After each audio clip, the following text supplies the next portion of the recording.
क्या आपने कभी गौर किया है कि दुनिया का सबसे बड़ा शहर नक्शे पर नहीं बल्कि नदी की रेत पर बसता है। नमस्ते, मैं हूं प्रियांशु श्रीवास्तव और आज हम बात कर रहे हैं प्रयागराज के माघ मेले की। प्रयागराज, जहां गंगा, यमुना और सरस्वती का संगम सिर्फ तीन नदियों का मेल नहीं बल्कि इस देश की रूह और करोड़ों धड़कनों का संगम है। अक्सर लोग माघ मेले को महाकुंभ का एक छोटा भाई मान लेते हैं, लेकिन 2026 का नजारा चीख चीख कर कह रहा है कि इसे मिनी कुंभ कहना इसकी शान में गुस्ताखी होगी।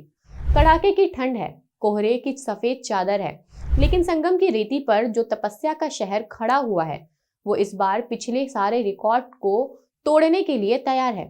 आज हम सिर्फ एक मेले की बात नहीं करेंगे, आज हम बात करेंगे उस अमृत की, उस आस्था की और उस विराट सिस्टम की जिसने पूरी दुनिया को सोचने पर मजबूर कर दिया है।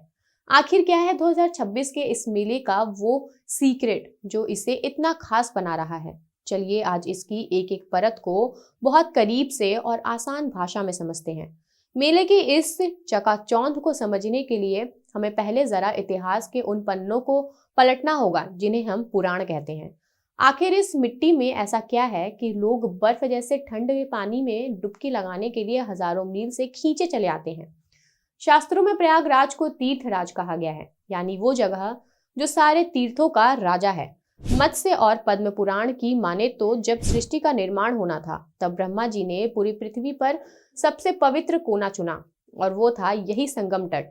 यहाँ उन्होंने अश्वमेघ यज्ञ किया। इसी प्रथम यज्ञ के कारण इस स्थान का नाम प्रयाग पड़ा। या प्र मतलब प्रथम और याग मतलब यज्ञ।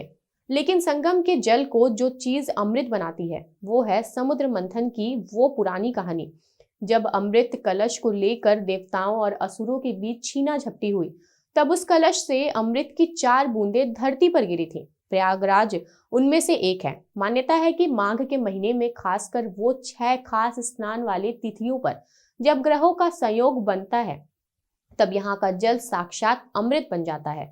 यही वो खिंचाव है, यही वो विश्वास है जो इंसान को सब कुछ छोड़कर यहाँ खींचा ले आता है।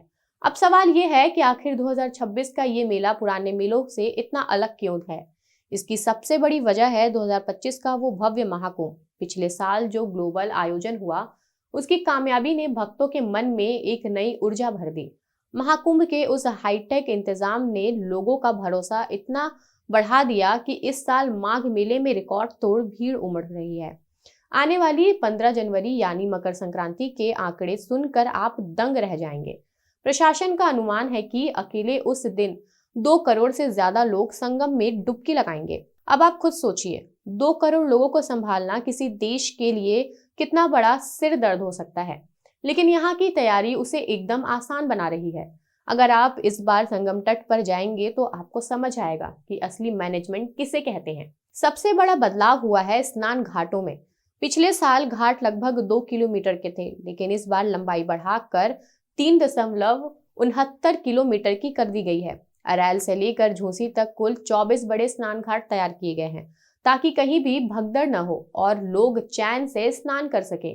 सड़कों को देखिए तो 106 किलोमीटर से ज्यादा लंबी और लोहे की चकट प्लेट्स बिछाई गई हैं, लेकिन जो सबसे हट की चीज है वो है प्रयागवाल नगर। इतिहास में पहली बार नाग वासुकी मंदिर के ठीक सामने गंगा के उस पार 950 बीघे के एक पूरी नई टाउनशिप बसाई गई है। जहां कभी सिर्फ सन्नाटा और खाली रेत होती थी, आज वहां तंबुओं का एक चमकदार समंदर है। ये सिर्फ सुविधाओं के लिए नहीं बल्कि भीड़ को इतने सलीके से बांटने के लिए तैयार किया गया है कि किसी को कोई तकलीफ ना हो। 2026 का माघ मेला सिर्फ पुरानी परंपराओं का नहीं, आधुनिक सोच का भी नमूना है। योगी सरकार ने इस बार इसे डिजिटल एंड ग्रीन थीम पर रखा है। सफाई को लेकर जो इंतजाम इस बार दिखे हैं वो पहले कभी नहीं हुए। पूरे इलाके को single use plastic free zone बना दिया गया है। हर कोने पर डस्टबिन और सफाई कर्मियों की फौज ये पक्का कर रही है कि गंगा की पवित्रता बनी रहे। और संतों अखाड़ों के शिविर देखने लायक हैं। उनकी भव्यता ऐसी है कि विदेशी रिसर्चर और कल्चरल लवर यहाँ आकर रिसर्च कर रहे हैं। ये हमारी असली सॉफ्ट पावर है जिसे आज पूरी दुनिया सलाम कर रही है। माघ मेला सिर्फ श्रद्धा का केंद्र नहीं बल्कि ये उत्तर प्रदेश की इकोनॉमी का एक बहुत बड़ा पावर हाउस है। जब हम लाखों की भीड़ देखते हैं तो वो सिर्फ श्रद्धालु नहीं होते, वो ऐसी टेम्परेरी इकोनॉमी का हिस्सा होते हैं जो हमारे परिवारों का साल भर का चूल्हा जलाती है। एक अंदाजे के मुताबिक इन आयोजनों से यूपी के अर्थव्यवस्था को हजारों करोड़ों रुपए का बूस्ट मिलता है। जरा जमीनी स्तर पर समझते हैं। वो नाविक जो साल भर गंगा की लहरों पर नाव चलाता है, वो इन 45 दिनों में अपनी साल भर की कमाई का एक बड़ा हिस्सा कमा लेता है। फूल वाले, दिए वाले, कुम्हार और छोटे दुकानदारों के लिए ये मेला किसी वरदान से कम नहीं होता। फिर बात आती है बड़े प्लेयर्स की। हजारों टेंट हाउस मालिक, कैटरर और ट्रांसपोर्ट कंपनियां 950 बीघे के इस टेंट सिटी में इस्तेमाल होने वाला हर एक बांस और कपड़ा किसी न किसी को रोजी रोटी दे रहा होता है। लेकिन सबसे दिलचस्प है सर्कुलर इकोनॉमी का वो मॉडल। मेला खत्म होने के बाद उन लाखों बांसों, रस्सियों और प्लेट्स का क्या होता है? ये कचरा नहीं बनते। मेला खत्म होते ही एक रिवर्स लॉजिस्टिक शुरू हो जाता है। ये सारा सामान वापस उन व्यापारियों के पास चला जाता है जो इसे अगले साल के लिए या बिल्डिंग बनाने के काम में फिर से इस्तेमाल करते हैं। यानी इससे रेतीले शहर में न कुछ बर्बाद होता है न बेकार जाता है। यहाँ कोई अमीर नहीं होता, कोई गरीब नहीं होता, सब एक ही रंग में रंगे नजर आते हैं। माघ मेला 2026 महज एक इवेंट नहीं है, ये इस देश की अटूट आस्था का वो सबूत है जिसे वक्त भी नहीं मिटा सकता। यह हमें सिखाता है कि हम चाहे कितने भी हाईटेक हो जाएं, कितने भी मॉडर्न हो जाएं, लेकिन अपनी जड़ों से जुड़कर ही हमें असली सुकून मिलता है। चाहे आप पूजा पाठ में मानते हो या नहीं मानते हो, लेकिन संगम की उस कड़ाके की ठंड में जब करोड़ों हाथ एक साथ ऊपर उठते हैं तो वो नजारा आपको एहसास दिलाता है कि हम एक ऐसे देश का हिस्सा हैं जिसकी विरासत दुनिया में सबसे महान है। कैसा लगा आपको प्रयागराज का ये नया और विराट अवतार? क्या आप भी इस बार संगम की लहरों में डुबकी लगाने का मन बना रहे हैं? अपनी बात कमेंट सेक्शन में जरूर लिखें।